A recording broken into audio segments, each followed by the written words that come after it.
the distant wail of a police siren jolted me awake, my heart pounding in the dimly lit bedroom. I instinctively reached across the bed, only to find the other side cold and empty. Memories of last night's argument with Eric flooded back, leaving a bitter taste in my mouth. Rubbing my eyes, I glanced at the nightstand and froze.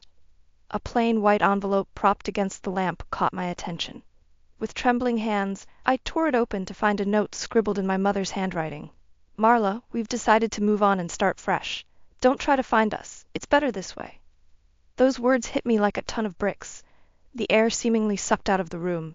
Start fresh? Without me? What about Luke? Panic gripped me as I scrambled to find my phone, dialing my parents' number frantically. No answer. I tried Eli's number, straight to voicemail. Clara's phone went unanswered too. My mind raced, trying to make sense of this sudden abandonment. Had I done something wrong? Was this because of the fight with Eric last night? Questions swirled relentlessly, but no answers presented themselves. Stumbling out of bed, I made my way to Luke's room, my heart sinking further at the sight of his empty crib. They wouldn't. Desperate, I searched every room, clinging to the hope that this was some cruel prank. But the truth became undeniable. They were gone, taking my son with them, leaving me alone in this big, empty house. Sinking to the floor, I cradled the note, hot tears streaming down my face. How could they do this to me, to Luke? Didn't I deserve better than a cold, impersonal goodbye? Memories of my childhood resurfaced, moments when I felt overlooked and insignificant compared to the golden children, Eli and Clara. Eli with his charming ways and academic achievements basking in our parents' pride. Clara, the obedient daughter who could do no wrong. And me, the forgotten middle child, too rebellious, too questioning for their liking. But this, abandoning me like this, taking my son away without a word, it felt like a cruel betrayal, a slap in the face from the very people who were supposed to love me unconditionally. As the sun peeked through the curtains, its warmth offering little comfort, I knew one thing for certain. I would find them, and they would answer for this injustice. If they thought a measly note could erase years of neglect and favoritism, they were sorely mistaken. This was just the beginning. In the days that followed, I found myself sinking deeper into a pit of despair. The house, once filled with laughter and warmth, now echoed with a deafening silence that chilled me to the bone. Every corner, every room, held memories of a life that no longer existed. I tried to distract myself, throwing myself into work, but even that offered little solace. The pitying looks from colleagues only served as reminders of my newfound solitude. Evenings were the worst, the emptiness creeping in like an unwelcome guest, taunting me with visions of happier times. Desperate for answers, I pored over old family albums, searching for clues that might explain my parents' inexplicable actions. As I flipped through the pages, a disturbing pattern emerged. A stark contrast between the beaming faces of Eli and Clara and my own sullen expression, often cropped or relegated to the background. It was as if I had been an afterthought, a mere bystander in my own family's narrative.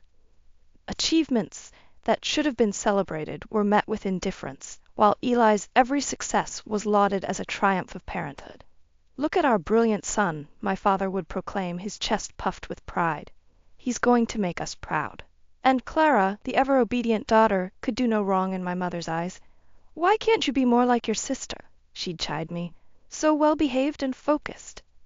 Focused on what, exactly? Pleasing everyone but herself? I had always been the one to question, to challenge the status quo, and for that I was labeled the rebellious one, the black sheep of the family. One particularly vivid memory resurfaced, a Thanksgiving dinner from my teenage years. Eli had just been accepted into an Ivy League school, and the evening was a celebration of his achievement. As the family raised their glasses in toast, my father turned to me, his eyes cold and devoid of warmth. "Why can't you be more like your brother?" he sneered. "Maybe then we'd have something to be proud of." Those words cut deeper than any blade, leaving an invisible scar that never fully healed. In that moment, I knew I would never be enough in their eyes, no matter how hard I tried. As I slammed the album shut, anger coursed through my veins. All those years of neglect, of being made to feel inferior, had culminated in this ultimate betrayal. They had discarded me like a piece of unwanted baggage, whisking away my son without a second thought. A newfound determination took root, a burning desire to confront them, to make them answer for their cruelty. They would not get away with this, not while I still breathed. I would find them, and they would face the consequences of their actions, no matter the cost. The weeks that followed were a blur of anguish and anger. I found myself spiraling, consumed by the memories of a lifetime spent in the shadows of my so-called perfect siblings. Every slight, every dismissal played on a loop in my mind, fueling the flames of resentment. One particularly painful recollection stood out: my high school graduation. As I crossed the stage, diploma in hand, I scanned the crowd eagerly, hoping to catch a glimpse of pride on my parents' faces. But their eyes were fixed on Eli, who had just been awarded a prestigious scholarship. "That's my son," my father beamed, slapping Eli on the back. "He's going to make us all proud." My mother chimed in, "Yes, our brilliant boy. We're so fortunate to have him." Their words cut like knives, leaving me hollowed and invisible, even on what should have been my day to shine. Later that evening, as we celebrated with a family dinner, the conversation revolved solely around Eli's accomplishments and future plans. I tried to interject, to share my own hopes and dreams, but my voice was quickly drowned out by my mother's gushing praises for my overachieving brother. "Marla, dear, don't you wish you could be more like your brother?" she said, her tone laced with condescension. "He's going to do such great things." The implication was clear: I would never measure up, no matter what I achieved. In their eyes, I was already a lost cause, a disappointment. As the evening wore on, I retreated to the safety of my room, my diploma clutched tightly in my hands. Tears streamed down my face as I stared at the once cherished piece of paper, now a cruel reminder of my insignificance. "Why bother even trying?" I whispered to myself. "They'll never see me, not really." In that moment, a part of me withered, replaced by a simmering resentment that would only grow stronger with each passing year. Even after I had Luke, my own child, my parents' favoritism persisted. While they doted on their grandchildren from Eli and Clara, showering them with love and attention, Luke was often an afterthought, a mere obligation. "He's such a fussy baby," my mother would remark, her nose wrinkled in disdain. "Are you sure you're doing everything right?" The implication was clear. I was a failure, even as a mother. As these memories resurfaced, I found myself consumed by a burning rage, a desire for vengeance that threatened to consume me whole. They had taken everything from me: my family, my son, my sense of self-worth. And for what? Because I didn't fit their mold of perfection? Well, no more. I would make them see me, even if it was the last thing I did. They would pay for their cruelty, for the years of emotional torture they had inflicted. And this time, they would be the ones left in the shadows, forgotten and insignificant. With a newfound determination, I began to formulate a plan, a way to make them truly understand the depth of their betrayal. Revenge would be mine, and it would be sweet. Just when I thought I had hit rock bottom, a glimmer of hope appeared in the form of my estranged Uncle Jack. I hadn't seen or spoken to him in years, not since the falling out he had with my parents over some long-forgotten slight. The doorbell rang one dreary afternoon, jolting me from my self-imposed misery. I shuffled to the door, half expecting it to be another debt collector or someone peddling unwanted wares. But when I opened it, there stood Jack, a somber expression etched onto his weathered face. "Marla," he said, his voice thick with concern, "I heard what happened." Before I could respond, he pulled me into a tight embrace, and something within me broke. The floodgates opened, and I sobbed uncontrollably into his shoulder, all the pain and anguish I had bottled up spilling forth. Jack ushered me inside, his strong, calloused hands guiding me to the couch. He listened patiently as I poured out the sordid tale of my family's betrayal, his eyes flickering with a mixture of sadness and rage. "Those bastards," he muttered, shaking his head. "I always knew they were twisted, but this is a new low." For the first time in weeks, I felt a sense of validation, of being truly seen and understood. Jack had always been the outsider, the one who refused to buy into my parents' illusion of perfection. "You don't deserve this, kiddo," he said, his voice laced with conviction. "You're worth 1,000 of them, and it's about time someone showed you that." In that moment, Jack became my lifeline, offering me a safe haven away from the suffocating loneliness of the house. He insisted I stay with him, at least until I could get back on my feet.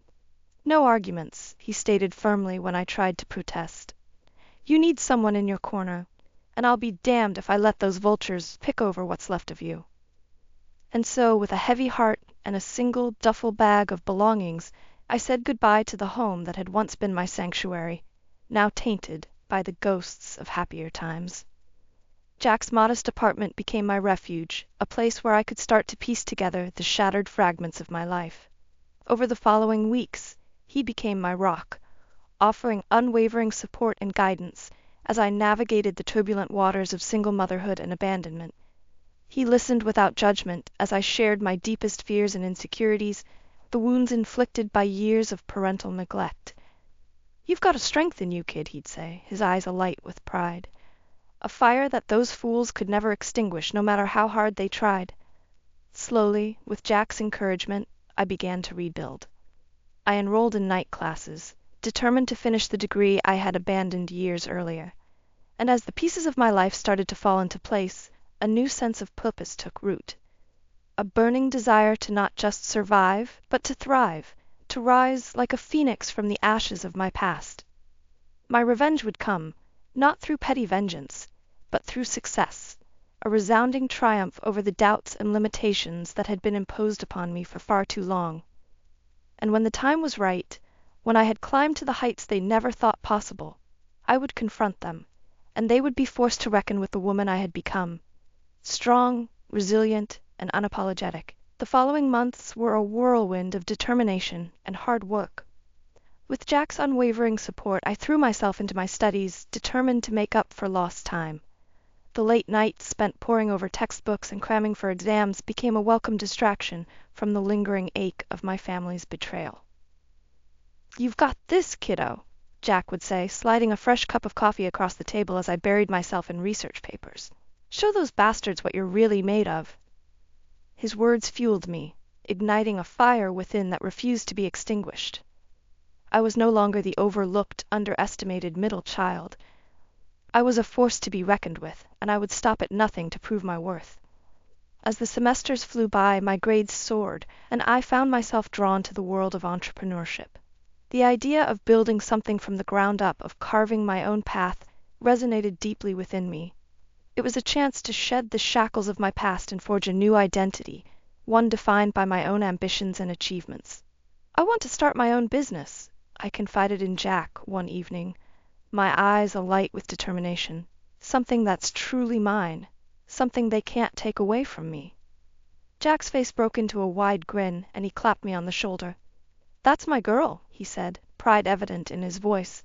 "You've got the fire, the drive. Now it's time to show the world what you're capable of." With his encouragement, I began to flesh out my ideas, poring over market research and drafting business plans late into the night. The concept was simple, yet innovative, a service that would revolutionize the way people approached personal finance and wealth management.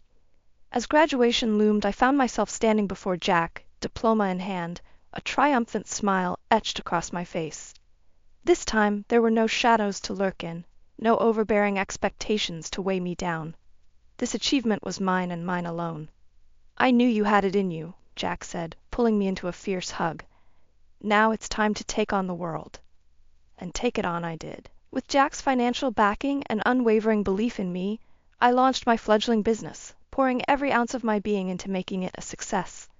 The long hours and countless sacrifices were a small price to pay for the chance to forge my own destiny. As the months ticked by, my hard work began to pay off. Word of my innovative approach spread like wildfire, and soon clients were beating down my door. With each success, each milestone reached, I felt a sense of vindication, a silent victory over those who had doubted and dismissed me. But beneath the surface, a burning desire for retribution simmered, fueled by the memories of a childhood spent in the shadows. I knew deep down that true fulfillment would only come when I had faced my demons head-on, when I had made my family confront the consequences of their actions. And as my empire grew, as the accolades and media attention poured in, I knew that day was fast approaching. They would soon see the woman they had so callously cast aside, the phoenix that had risen from the ashes of their cruelty. And when they did, They would have no choice but to bow before the force of my resilience and determination. Revenge was no longer a fleeting desire. It was an inevitability, a reckoning that would shake the very foundations of the life they had built on lies and favoritism. And I, Marla, the once forgotten daughter, would be the architect of their undoing. The years that followed were a whirlwind of success and validation. My business took off like a rocket, quickly becoming the go-to solution for financial planning and wealth management. Clients flocked to my innovative approach, drawn to the fresh perspective and personalized service I offered. As the accolades and media attention poured in, I found myself basking in the spotlight, a far cry from the shadows I had once inhabited within my own family. Each award, each glowing review, felt like a triumph over the doubts and limitations that had been imposed upon me for so long. "This is just the beginning, kiddo," Jack would say, beaming with pride as we celebrated another milestone. "You're showing those fools what they missed out on." And indeed, with each passing year, my success seemed to grow exponentially. My name became synonymous with excellence, my methods lauded as revolutionary. I was living, breathing proof that perseverance and determination could overcome even the most daunting obstacles. Yet beneath the surface, a part of me remained unsettled, a hunger for retribution that could not be sated by professional accomplishments alone. As my empire expanded, so too did the nagging desire to confront the demons of my past, to make my family reckon with the consequences of their actions. It was during one of my many media interviews that the opportunity presented itself. The reporter, a seasoned veteran known for her hard-hitting questions, couldn't resist delving into my personal life. "Your success is truly remarkable," she said, her piercing gaze fixed upon me. "But what drives you, Miss Johnson? What fuels this insatiable ambition?" For a moment I considered deflecting, offering up the usual platitudes about hard work and dedication, but something within me snapped, and the floodgates opened. "Revenge," I stated, my voice steady and unwavering. "A burning desire to prove wrong those who doubted me, who tried to break me."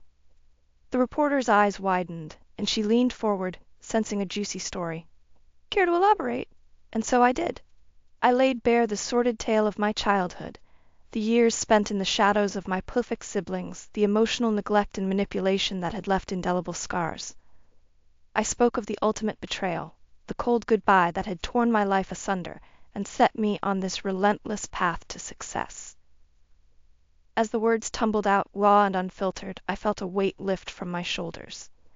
The carefully constructed facade I had built, the mask of composed professionalism, crumbled away, revealing the raw, wounded soul beneath. The interview was a sensation, my candid revelations sparking a media frenzy. Overnight, I became the subject of intense scrutiny, my personal life dissected and analyzed by the masses. And then, like moths drawn to a flame, they emerged from the shadows. My estranged family, their once pristine image now tarnished by the harsh light of truth.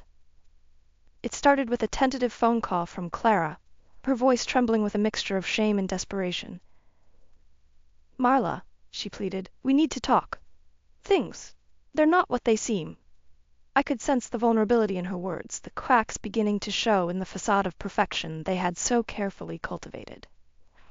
"Talk?" I scoffed. "About what, dear sister? About how you stood by and watched as our parents played favorites? As they systematically crushed my spirit and self-worth?" The line went silent, and I knew I had struck a nerve. But Clara was merely the opening salvo. Soon the calls and messages came pouring in, each one more desperate than the last.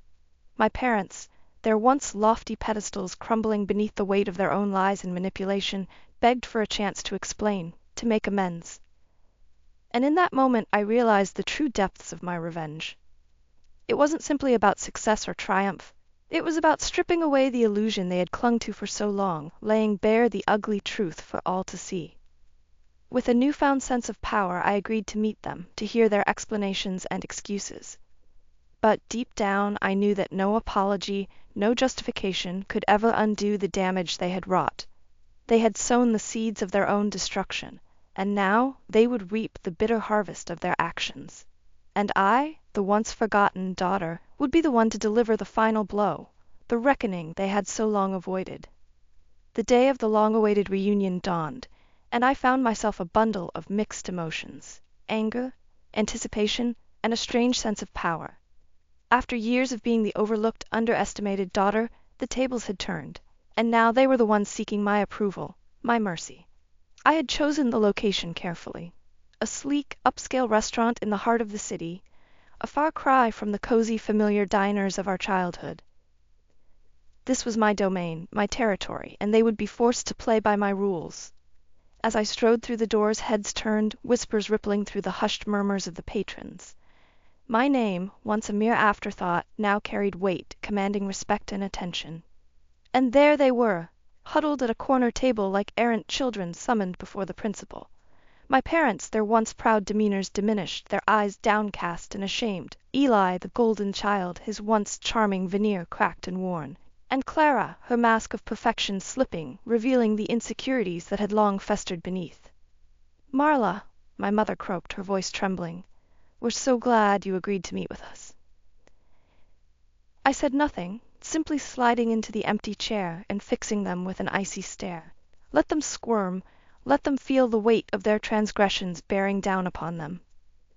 "We owe you an apology," my father chimed in, his words hollow and rehearsed. "We've made mistakes, terrible mistakes, and you suffered because of them."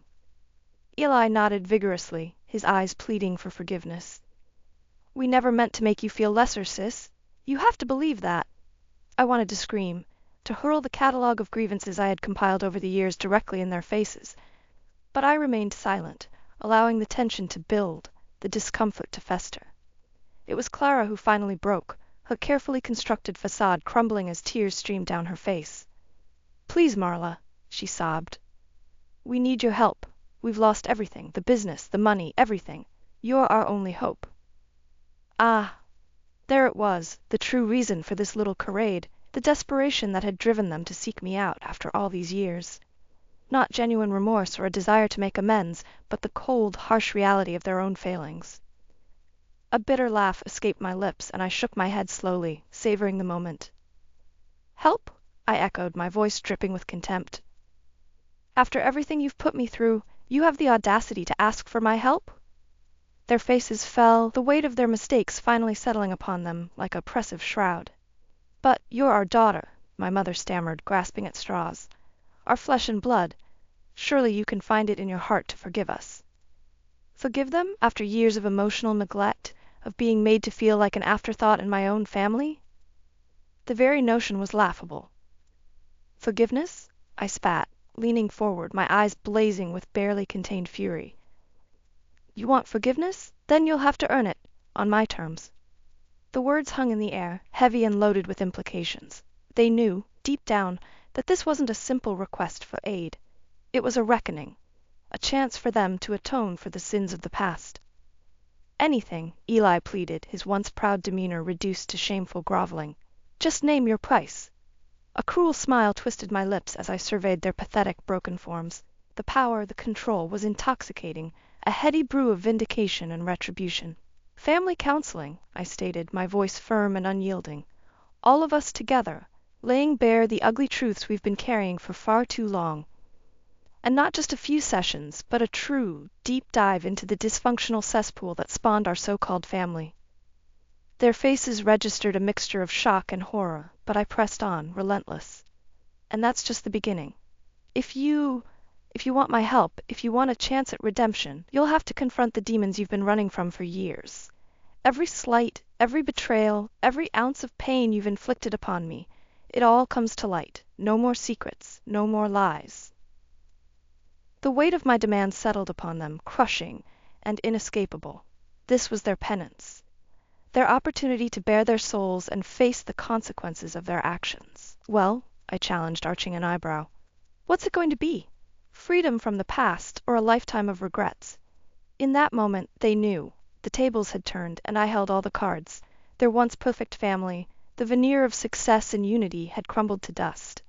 And I, the forgotten daughter, had risen from the ashes, a phoenix reborn, ready to burn away the lies and deceit that had poisoned us for far too long. The weeks that followed were a whirlwind of confrontation and raw emotion.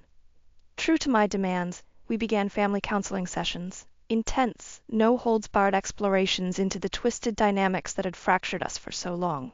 "Let's start at the beginning," the the therapist said, her calm demeanor a stark contrast to the palpable tension in the room.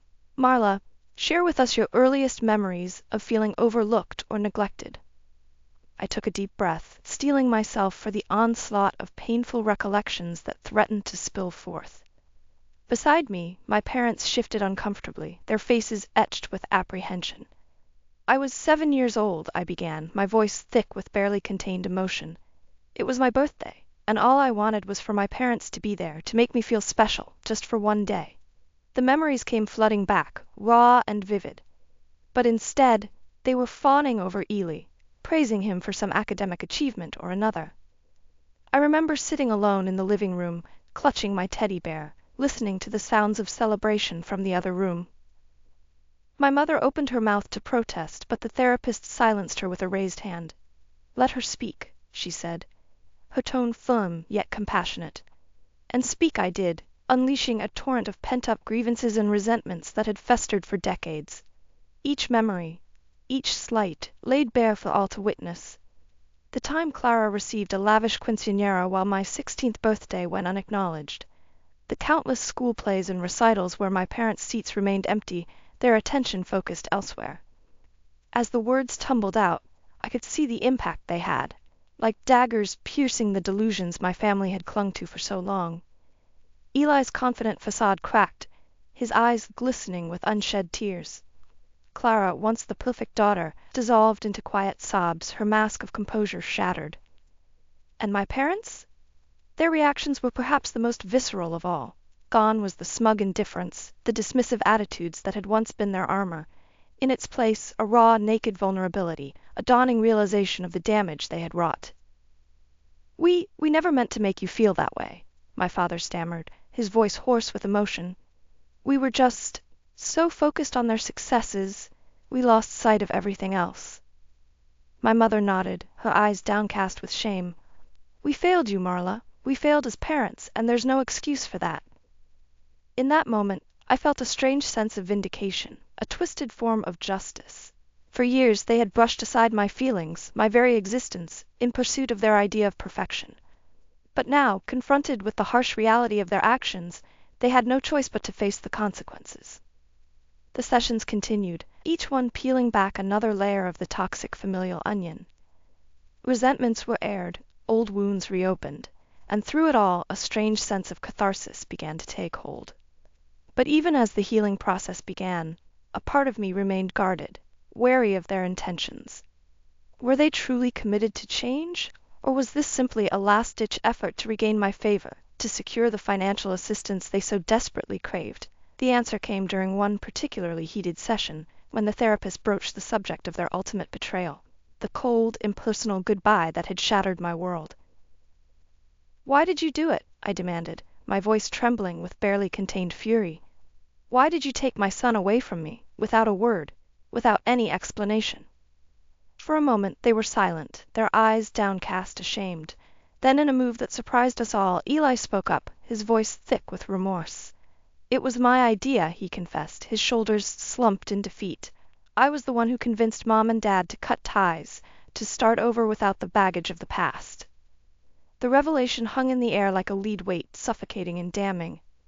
"You," I whispered, my hands curling into fists, "you took my child from me, my own flesh and blood, because he was baggage?" Eli flinched, his body recoiling from the venom in my words. "I was selfish," he admitted, his voice barely audible. "I wanted a clean slate, a chance to rebuild our family's legacy without the distractions of the past." In that moment, the floodgates burst open, and a torrent of rage and anguish poured forth. I hurled every insult, every curse, at their trembling forms, my vision blurred by tears of fury. The session descended into chaos, the therapist's attempts to regain control drowned out by the force of my emotional maelstrom. And as the dust settled, a sobering realization took hold. There was no redemption to be found here, no path to forgiveness or reconciliation. They had crossed a line, a boundary that could never be uncrossed. And in that moment, I knew what I had to do. With a heavy heart, I turned to face the shattered remnants of my family, my eyes steeled with resolution. This is over," I declared, my voice steady and unwavering. "I gave you a chance, an opportunity to make amends, and you squandered it." Their protests fell on deaf ears as I rose to my feet, gathering my belongings. "I don't need your money or your help," I continued, each word slicing through the tension like a razor-sharp blade. "I've built something for myself, something real and lasting, without your interference." And as I turned to leave, I couldn't help but feel a sense of sadness, a lingering ache for the family I had once longed for but could never have.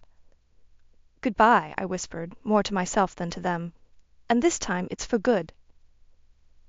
With those parting words I stepped out into the world, a weight lifted from my shoulders. The shackles of the past had been severed, the cycle of toxicity broken. My revenge, in the end, was not a grand act of retribution, but a simple act of defiance. A refusal to be defined by the pain and neglect of my upbringing. I had risen from the ashes, a phoenix reborn, and I would forge my own path, one unmarred by the sins of my family. And as I looked towards the future, a newfound sense of clarity washed over me. The past could no longer hold me hostage. I was free, free to embrace the life I had fought so hard to build, surrounded by those who truly loved and supported me. Jack's beaming smile and the innocent laughter of my son filled my heart with a warmth I had never known, a love untainted by the baggage of dysfunction and betrayal. This was my legacy, my true family, a bond forged not by blood, but by the shared triumphs and hardships that had shaped us. And in that moment I knew that no matter what challenges lay ahead, I would face them head-on, unbowed and unbroken, a testament to the resilience of the human spirit. For I was Marla, the phoenix risen from the ashes, and my story was just beginning.